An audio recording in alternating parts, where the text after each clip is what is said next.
Welcome back to the channel. I know it's been a while since I've actually made some content where I was actually doing some work, and I've missed it. I've hated not putting stuff out and just throwing out these videos really brief. That's just me talking like this. Said, hey, I'm still here. Please don't leave the channel.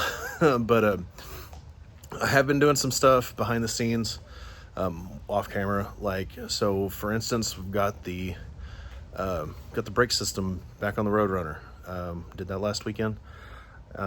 It was a chore because all the metal lines had already been removed from the front of the car for when they were jamming it and painting all underneath the hood and the firewall and everything. So I had to do a lot of research and try to finally find a diagram for this car for how the brake lines ran, because they did not run any kind of way that I thought that they would have. So, but it's all on there. It's got brakes, like they work. Car can't move under its own power, but it's got brakes. So, step in the right direction. We are actually getting ready to, that motor over my shoulder right there, we're going to drop that in this video. That motor will be going in to that car. So I'm very excited about that. We're getting stuff ready today. In a couple hours, I've got to leave for our granddaughter's softball game, but can get everything ready in the morning. We'll get out here, and because we've got to mount the transmission back to it, and we're going to move the car, angle the car in the shop so we have plenty of room to get the motor dropped into place. But I'll show you what I've done under the hood. So the metal lines are all there, the master cylinder's there now, and started stretching out the wiring, put the wire in place. I still do have to put the dash together so that I can have everything put together. So that big square hole right there is where the main harness, the front harness, plugs into the dash harness. That's where the steering wheel column will come through, which I have found a floor shift column. It's all the way in Illinois. That's how hard they are to find. That is where the wiper motor will go. This is the heater core, and those are the AC lines.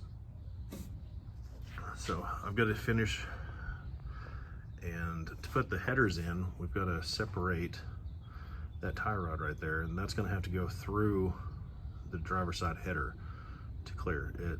Three of the tubes will actually go under that, and that'll run through it. And so that's gonna be fun. But all the stuff is new, so it should separate pretty easily, hopefully. But yeah, I never would have thought that brake line went. It'd been so long since I'd seen my car. I had to hunt YouTube because I was finding the diagrams for the older B bodies, like the 68 to 70. But here's the inside of the car. I'm going to drop the heater box out because I've got all new insulation for the firewall. So I'm gonna drop that out, put the new insulation in.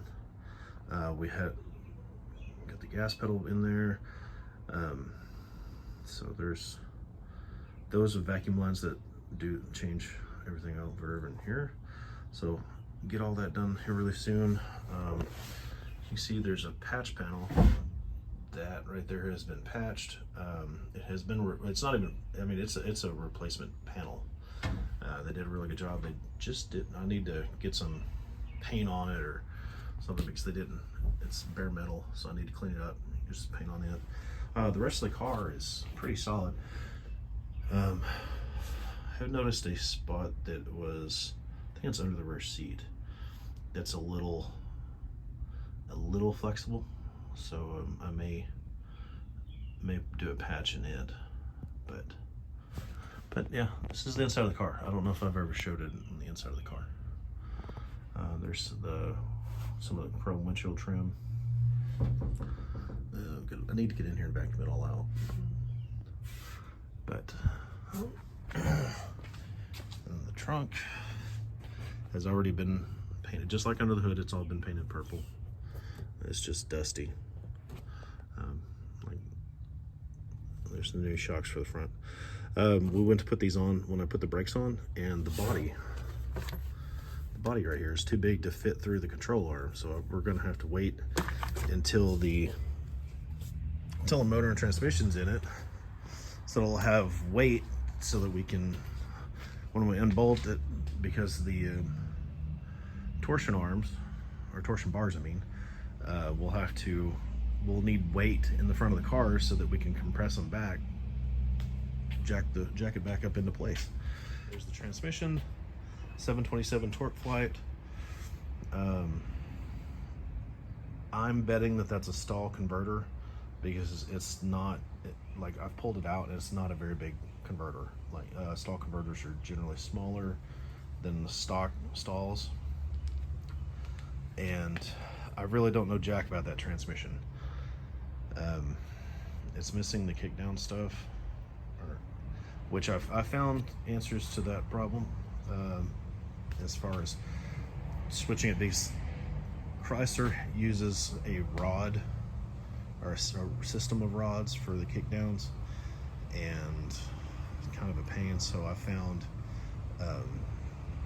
cable to where we can change it to a cable. And here's the motor. I can't wait to see this bad boy in the car. I probably should repaint it, but I'm just gonna put it in there because I keep finding Chevrolet orange. Chevrolet orange is actually lighter than this. It is not the same color. For comparison, so see, it's actually the Chrysler color is actually darker, and I don't want to paint the motor orange, Chevy orange. Even though once it's in the car, nobody probably notice the difference. I don't know. I may change my mind, but right now I don't want to. But before we put it in there tomorrow, I may wind up shooting paint on it just because. But yes, I'm ready for this thing to breathe fire, come to life, and terrorize the streets, man. Still looking for a rear end to put under it. It needs this open diff. That little monster right there is gonna shred one of the rear tires. I've played with the rear end. It is definitely an open diff. And this is the small rear end, so it's not worth trying to lock it or to beef it up and change anything like that. So I'm looking at either trying to find the correct 8 3/4 sure grip to go in this, which is it's their version of the Ford 9-inch. It's literally, it looks like a 9-inch.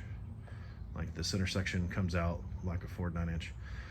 Or I've also found that I've done some research, and like I said, this is 63 inches wide from flange to flange, or wheel flange to flange. And I just discovered 2 nights ago that a Ford Torino, or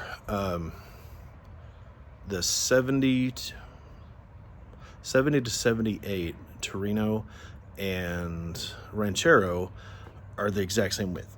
They're 63 inches wide too, and those have 9 inches in them. So I may wind up, since I'm not having any luck finding the 8.8 like I want, I have found some Torinos that's in that ear range, that I'd want to kind of buy the whole car just for the rear end, and then, like, those cars are ugly, scrap the car, and especially the mid 70s cars. So I found like a 76, and oh, they're butt ugly. The 76 is 74, 76 body style. I think that's the Starsky and Hutch car, and to me, they're not a good looking car. Now, like the Gran Torino in, well, the movie Gran Torino, those are sexy. Those are sexy cars. Those don't get the love they deserve. But yeah, so I'm thinking about doing that. Put that in there. Then I can do a kit to put disc brakes on it, because I want to put 4-wheel disc brakes on this car. That is my goal. That is the plan. 4-wheel disc brakes. But all right, so enough talking. I've got to get some stuff moving around, so that way we can get things done in the morning. But so I'm going to put this on. I'm going to stop this for a minute and get stuff moved around, so that way, and then we'll pick up in the morning when we're dropping the motor in.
separate the motor and transmission is the 8-quart pan that's on this thing. It's a big and square that it's hitting right there. If it wasn't as deep of a pan, it would go right into place. But because of that, and then we're hitting the firewall back here with the transmission, with the bell housing. So I'm going to support the transmission and separate them, undo the torque converter, do the bell housing bolts, and slide the transmission back into where it needs to be, down and back, and then that will allow us to drop the motor straight down. So we'll do that tomorrow. It's time to go shower and go to the softball game, but we made headway. It is technically sitting in the car. So we'll pick this up tomorrow or the next day, but that orange looks good against that purple.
Man, those headers look really nice down in there.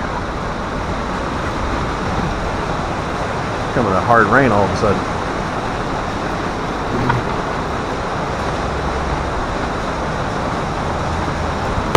Yeah, those are really nice. So these are Summit brand B-body headers.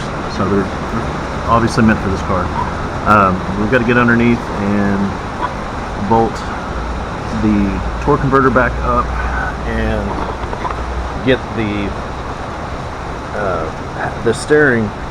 When I get under there, I'll take this with me. So see, the steering runs through the driver's side header. So put the spark plugs back in it. I'm gonna tighten them up, and we'll get back underneath the car. And like I said, I'll take this under there and show you just what I'm talking about. Okay, there you can see what I was talking about. The steering going through the header. So it went in there nicely. I think it's going to clear everything, hopefully. I'm about to connect the steering back to the steering box. And here's the transmission cross member, which is a little bitty thing in these Mopars. 727 transmission. Got the nice little mini starter right there. That old pan. It sticks down probably 1.5 inches, maybe almost 2 inches lower than the cross member. Yeah. It's like, dang it. So, yeah, and You're going to have to be careful.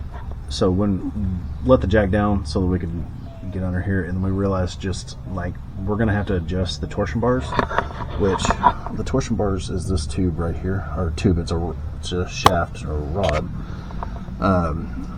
they twist. It's got a bolt right here somewhere. Or, no, it's up front. A bolt sticking out underneath the lower control arm right there. That puts tension on it. It twists it, and that gives the spring effect to it. That's how these old Mopars did it. They use this well into all the way through the 70s, I think. Torsion bar. But yeah, got under here and realized that the nut for the pitman arm was loose, so we got to tighten that up. But yeah, so yeah, that's the craziness let's talk about. But yeah, these headers look so pretty. Yeah, the header barely sticks down under the oil pan. Like, like there is not going to be a lot of clearance underneath this. I might not be able to do I was wanting to do some what do they call that part? You're not going to be able Autocross. to lower this thing right down on the Autocross. ground. No, I'm not. Yeah, I'm not going to be able to lower it as much as I wanted to. I was wanting it to sit nice and low, but these headers are going to hang down too low. My only other option would be to put manifolds on it, and I definitely don't want to do that. But yeah, those are pretty. I love these headers. So I'm gonna put the torque converter bolts in this thing, and then go from there. So I know there's not been a lot of action in this. Like getting the motor in was, like I said, a lot of work. But it's raining pretty hard too, so you could probably hear that on 10 rip. So I'm going to shut this off and get back.